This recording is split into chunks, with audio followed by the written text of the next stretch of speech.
السلام علیکم ورحمۃ اللہ وبرکاتہ۔ بسم اللہ الرحمن الرحیم۔ مسلمان کے عیب چھپانے کا انعام۔ سنن ترمذی حدیث نمبر 1931۔ حضرت ابو درداء رضی اللہ عنہ سے روایت ہے کہ نبی اکرم صلی اللہ علیہ وسلم نے فرمایا، جو شخص اپنے بھائی کی عزت اس کی غیر موجودگی میں بچائے، اللہ تبارک و تعالی قیامت کے دن اس کے چہرے کو جہنم سے بچائے گا۔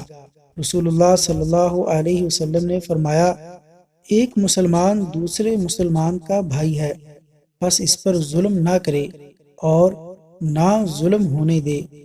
جو شخص اپنے بھائی کی ضرورت پوری کرے، اللہ تبارک و تعالی اس کی ضرورت پوری کرے گا، اور جو شخص کسی مسلمان کی ایک مصیبت کو دور کرے، اللہ تعالی اس کی قیامت کی مصیبتوں میں سے ایک بڑی مصیبت کو دور فرمائے گا، اور جو شخص کسی مسلمان کے عیب کو چھپائے، اللہ تعالی قیامت کے روز اس کی عیب چھپائے گا۔